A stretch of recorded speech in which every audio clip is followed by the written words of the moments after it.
किसी इंसान के लिए सबसे बड़ा तोहफा उसका स्वस्थ होना होता है। इसके आगे सारे तोहफे छोटे ही हैं। Well, these words can be deeply felt by all the patients. Good morning to one and all present here, respected teachers and all my dear batchmates. Well, patient security is always the first priority of every doctor's. In our healthcare system, everyone has a role to play in it, including patients. So, today, I, Humera, and our group members from roll number 61 to 80, that is group 4, is here to present a skit on the topic Role of Patients Towards Our Healthcare System. Hope you enjoy it. Thank you.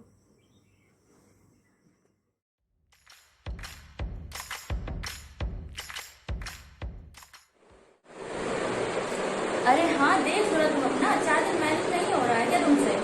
देख लो, बोल दो नेताजी को, देख लेंगे वो, ठीक है? अब जब तक हम फ्री नहीं हो जाए, उनको फोन नहीं करना, हम डॉक्टर के पास जाए, नहीं तो पकड़ के वहीं यहाँ पे मारेंगे तुमको, सही हो जाओ। समझ में आई? रखो फोन।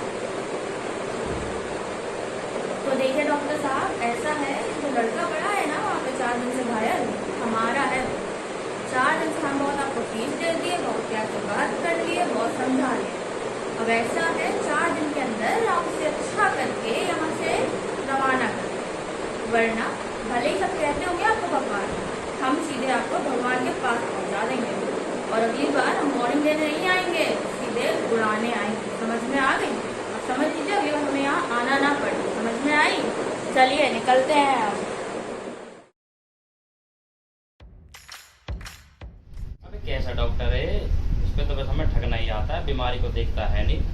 भैया 56 बीमारी लिख 56 टेस्ट लिख देते हैं। 10 दिन की दवाई लेके गया था मैं तो भाई साहब, 2 दिन में समझ गया था। मुझे तो कोई आराम ही नहीं हुआ भाई साहब। मैं ना लूँ ऐसे डॉक्टरों से दवाई भाई साहब। मैं तो अपना देसी इलाज से ठीक हो जाऊँगा भाई साहब। कैसे आ जाते हैं डॉक्टर भाई साहब, कैसे बन जाते हैं डॉक्टर भाई साहब? क्या ही होगा इस देश का भाई साहब? मुझे तो कभी कभी ऐसा लगता है पता नहीं क्या ही होगा भाई साहब। नमस्ते डॉक्टर साहब। क्या बताएं डॉक्टर साहब, हमारे जीवन में तो सिर्फ तकलीफ ही तकलीफ है। अब एक बात बताइए, हमारे मुन्ना के बोझ थे, उसको पूरे 60% आए थे। हमने कहा चलो ठीक है, हमारा मुन्ना पास तो हो गया कम से कम। अब इस बार वर्मा जी की बेटी के बोझ थे। हम तो खुश हो गए थे भाई कि वो वैसे भी पढ़ी नहीं है इस साल पूरा, तो हम तो सोचते थे भाई उसकी तो 30% भी नहीं आएंगे। आ जाने दो रिजल्ट बोर्ड्स के, फिर हम भी देख लेंगे, पूरे गली मोहल्ले में हल्ला कर देंगे, हाँ भाई हमारे मुन्ना के 60 आए थे, इसके तो 30 भी नहीं आए। अब आप ही बताइए, बोर्ड्स कैंसिल हो गए, हमारी पूरी पंचायत का प्लान ही कैंसिल हो गया डॉक्टर साहब। अब प्रॉब्लम नहीं होगी, तकलीफ नहीं होगी तो क्या होगा डॉक्टर साहब? क्या बताएं डॉक्टर साहब, हमारा तो सर दर्द ही नहीं ठीक हो रहा है। पिछले 1 हफ्ते से ऐसा सर दर्द हुआ पड़ा ना डॉक्टर साहब, आपको बता नहीं सकते। अब आप ही बताइए ना, 3 महीने हो गए ना लॉकडाउन लगे हुए। अब 3 महीने की खबर, 3 महीने की खबर जो है हमारे अंदर रखी हुई है, हम अपने दोस्तों को बताएंगे ही नहीं तो सर दर्द तो हो गई ना डॉक्टर साहब। आप ही बताइए।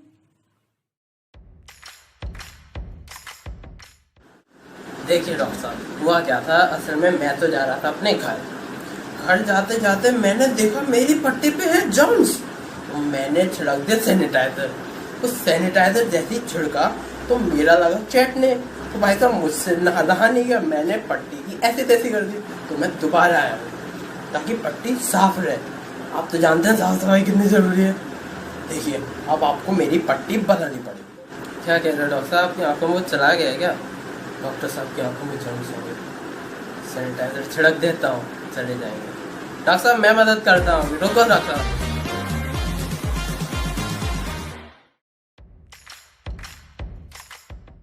ऐसा कोई रूल है क्या कि बीमार हैं तो खिचड़ी खाएं और कुछ नहीं खा सकते क्या? अरे खा तो सकते ही हैं, 10-12 मोमोज तो खा ही सकते हैं। हाँ ऐसा करती हूँ, 1 प्लेट मोमोज अभी खा लेती हूँ और रात में खिचड़ी खा लूँगी। हो गई इंतजार की। हे परमपिता परमेश्वर, क्या कमी रह गई मेरी प्रार्थना में? क्यों तू मरीजों को नहीं भेजता? हाँ मैं ऑनलाइन एमबीबीएस का छात्र जरूर हूं, लेकिन इसमें मेरी क्या गलती प्रभु, मेरी क्या गलती? अब तो लगता है एक ही रास्ता बचा है और वो है चत्था यज्ञ। ये क्या, यज्ञ का नाम लिया और मरीज हाजिर। डॉक्टर गंगाधर फॉर्म में आ जाओ, आ गया मरीज। बैठो मित्र बैठो, अपनी समस्या बताओ। डॉक्टर साहब कुछ तो हुआ है, कुछ हो गया है 2-4 दिन से, लगता है जैसे सब कुछ नया है, सब कुछ अलग है। आपको कैसे पता डॉक्टर साहब? ये तो गाना है मियाँ, सही सही बताओ तुम्हें हुआ क्या है? जब से एग्जाम का नाम सुना है डॉक्टर साहब, दिल में बहुत दर्द होता है। तुझे मारूंगा इतना, तू हो जाएगा फना। सच सच बता, तुझे हुआ है क्या? बताता हूँ डॉक्टर साहब, बताता हूँ। जब मैं खाना खाता हूँ तो मुझे भूख नहीं लगती, रात को नींद आ जाती है तो सोना पड़ता है। जब मैं चलता हूँ तो मेरे पैर आगे पीछे होते हैं। डॉक्टर, ये तो बहुत गंभीर समस्या है मित्र, तुम्हारी जान बचाना बहुत ही मुश्किल है, लेकिन मैं हूँ शक्तिमान का फैन, तुम्हें होने नहीं दूंगा कुछ। बस तो जाऊंगा ना डॉक्टर साहब। रोज सोने के बाद और उठने से पहले जरूर इसके 2 घूंट जिंदगी के लेना, और मेरा वादा है तुमसे, और तुम इसको लेने के बाद भी मरते हो तो तुम्हारे सारे पैसे वापस होंगे। अरे धन्यवाद डॉक्टर साहब, धन्यवाद, आप बहुत महान हो। जय हो डॉक्टर साहब की। दिल के राज खोले, बम बम बोले। डॉक्टर साहब, हमको ना पेट में दर्द हो रहा है। वैसे दर्द तो हमें पूरे शरीर में हो रहा है, और आपको पता है मुझे बुखार भी है, और ये मेरा बुखार है, एक बार आ जाए तो जाने का नाम नहीं लेता। तो आप बताइए ना कि मुझे हुआ क्या है, क्योंकि मुझे तो कुछ समझ नहीं आ रहा। आप कुछ बोल काहे नहीं रहे? मुंह में दांत नहीं है का? क्या हुआ है आपको? मुझे मलेरिया हुआ है। आपको कैसे पता? अरे मुझे ना बहुत तेज बुखार है, ठंडी लग रही है और बहुत सिर दर्द हो रहा है। तो गूगल पे मैंने देखा तो उसमें मलेरिया ही दिया था। अच्छा ठीक है, मैं टेस्ट करवा लेती हूँ। टेस्ट की क्या जरूरत है? गूगल पे दिया है, गूगल पे सब सही होता है। मुझे बहुत तेज फीवर है, आप प्लीज मुझे कोई दवाई लिख दीजिए। अच्छा ठीक है, मैं फीवर की दवा लिख दे रही हूँ। हाँ। ये दवा? मैं ये दवा नहीं खाऊंगी। क्यों, क्या परेशानी है आपको? आपको नहीं पता, इस दवा को खाने से पिंपल हो जाते हैं। ऐसा किसने कहा आपसे? गूगल ने, गूगल पे सब दिया है। ये गलत है, मैं ये दवा नहीं खाऊंगी। आदरणीय शिक्षकगण और मेरे प्रिय सहपाठियों, आप सभी को मेरा प्रणाम। मैं हम्माद हुसैन मोतीलाल नेहरू चिकित्सा महाविद्यालय का MBBS पाठ्यक्रम का प्रथम वर्ष का छात्र हूँ, और अपने विचारों को आपके समक्ष प्रस्तुत करने के लिए यहाँ उपस्थित हुआ हूँ। तो जैसा कि आप लोग कुछ दिनों से देख रहे हैं कि कोविड-19 महामारी ने हमारे इंडियन हेल्थ केयर सिस्टम को पूरी तरह से आईना दिखाया है। भारतीय मीडिया मौतों का आंकड़ा 3 लाख के आसपास का बता रहा है, किंतु कई अंतर्राष्ट्रीय अखबारों ने इस बात की पुष्टि की है कि मरने वालों की संख्या 42 लाख के आसपास की है। भले ही भारतीय मीडिया और सरकार सही आंकड़ों को छुपाने की कितनी भी कोशिश करें, किंतु नदियों में, नहरों में, तालाबों में बहती हुई अज्ञात लाशें, पवित्र नदियों के तट पर दफन की गई अनगिनत लाशें और शमशानों व कब्रिस्तानों के बाहर मृतक परिजनों की लंबी हुई लाइनें इस बात की गवाही देती हैं कि शायद यह दावा सच्चा है, और उतना ही अधिक भयभीत करने वाला, डराने वाला भी है।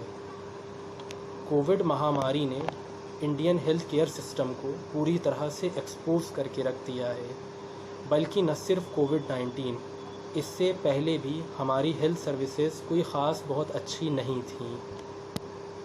ज़्यादातर जगहों पर, स्पेशली छोटे शहरों में, ना कोई हॉस्पिटल है, ना ही कोई रेफरल सिस्टम है, ना ही कोई बढ़िया फैसिलिटी अवेलेबल है।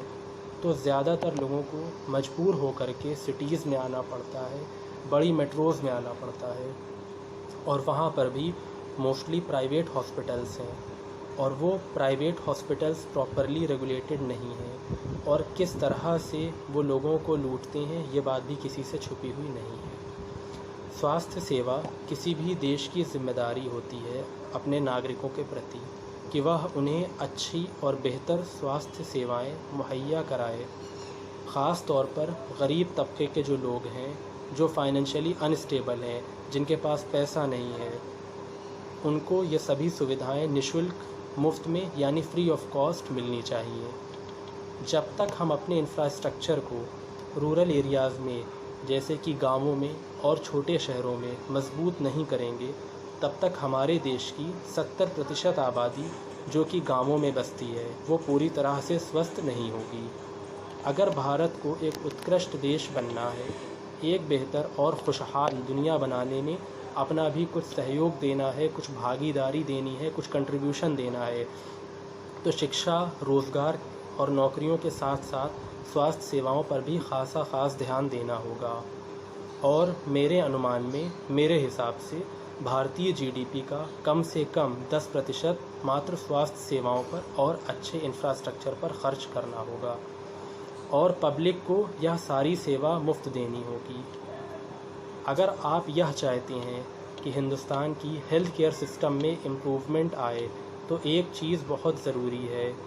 There is a much need of Indian medical service, just like Indian Administrative Service, Indian Police Service, Indian Forest Service are already present in India since decades. बहुत ही दुर्भाग्य की बात है कि गवर्नमेंट डॉक्टर्स के cadre management की स्थिति काफ़ी बदहाल है और कैडर मैनेजमेंट को लेके जो पॉलिसी बनाई गई है वो भी सही तरीके से इम्प्लीमेंट नहीं हो पाती है। और दूसरी इम्पॉर्टेंट बात ये भी है कि कोविड के समय में हमारा पूरा जो फोकस है वो सिर्फ कोविड पर ही है। ज़्यादातर हॉस्पिटल्स को कोविड सेंटर्स में कन्वर्ट कर दिया गया है। कोविड के अलावा भी कई बीमारियां हैं, मलेरिया है, डेंगू है, चिकनगुनिया है, ट्रॉमा है, इवन कभी कभी डायरिया से भी लोग मरते हैं। और महिलाओं में अक्सर ऐसा देखा गया है कि प्रेगनेंसी के बाद अक्सर जो अनीमिया हो जाता है, हाइपरटेंशन हो जाता है, उसकी वजह से भी अक्सर कॉम्प्लिकेशंस आ जाती हैं और सीवियर कंडीशंस में तो मौत भी हो जाती है। तो ऐसी कई चीज़ें हैं अपार्ट फ्रॉम कोविड जिन पर भी ध्यान देने की बहुत ज़रूरत है। तो एट लास्ट इन सब बातों का कंक्लूज़न यही निकल कर के आता है कि health for all should be a fundamental right for each and every citizen of the country and we all should demand it and the government should shift their focus on this almost collapsing healthcare system of India instead of looking on upcoming elections and various other political scenarios across the country. Hope you all like my views and opinions. Thank you. Jai Hind. मुझे भगवान न समझो, शायद मैं हकदार नहीं, मगर एक इंसान हूँ, इससे तुम्हें भी इनकार नहीं। जब तुम जिंदगी में थे मस्त, मैं किताबों में था व्यस्त। तुम्हारे घर जश्न था, मैं अस्पतालों में मस्त था। तुम परिवार संग त्योहारों की खुशियाँ मना रहे थे, मेरी माँ और मैं दूर दिए जला रहे थे। बिना नाम जाति धर्म पूछे ये हाथ मदद को बढ़े हैं। त्योहार हो रविवार हो फिर भी हम खड़े हैं। फिर तुम्हें कोई हक नहीं बनता मुझ पर झूठे आरोप प्रत्यारोप लगाने का। अपनी दोहरी मानसिकता कायरता मुझ पर थोप के जाने का। तुम्हें दुनिया में लाने वाली माँ थी, संग मैं भी खड़ा था। तुम्हारी जिंदगी और मौत में बीच में जाने कितनी बार अड़ा था। हक के लिए चिल्लाया तो अभद्र, थक गया तो गुनहगार, फीस मांगी तो लालची, अस्पताल खोला तो व्यापार। पत्थर पूजने वाले दोहरे समाज मैं भी एक जान हूँ। हाँ, मैं एक डॉक्टर हूँ मगर पहले एक इंसान हूँ। हाँ, मैं एक डॉक्टर हूँ मगर पहले एक इंसान। मुश्किल घड़ियाँ हों, उलझी कड़ियाँ हों, बेशक तुम्हारे साथ हैं। मुश्किल घड़ियाँ हों, उलझी कड़ियाँ हों, बेशक तुम्हारे साथ हैं। डॉक्टर एक शब्द नहीं जज्बात है। डॉक्टर एक शब्द नहीं जज्बात है। त्योहार है, रविवार है या कर्फ्यू वाला बाजार है, खुद की तबीयत ठीक नहीं कि घर पर कोई बीमार है। धर्म के दंगे या हादसा सड़क का, कोरोना जैसी महामारी हो या हल्का बुखार है, बिना ये पूछे कि तुम्हारा सर कहाँ झुकता है, हम इलाज को तैयार हैं। आज जिंदगी मौत का एहसास लिए अस्पतालों में पड़ी है। जिस बीमारी से आप डर गए हैं वो हमारे सामने खड़ी है। पर न डरेंगे, न झुकेंगे, न लौट के घर जाएंगे। हम इस वादे के साथ हैं, डॉक्टर एक शब्द नहीं जज्बात है। मुश्किल घड़ियां हों, उलझी कड़ियां हों, बेशक तुम्हारे साथ हैं। डॉक्टर एक शब्द नहीं जज्बात है। डॉक्टर एक शब्द नहीं जज्बात है। धन्यवाद।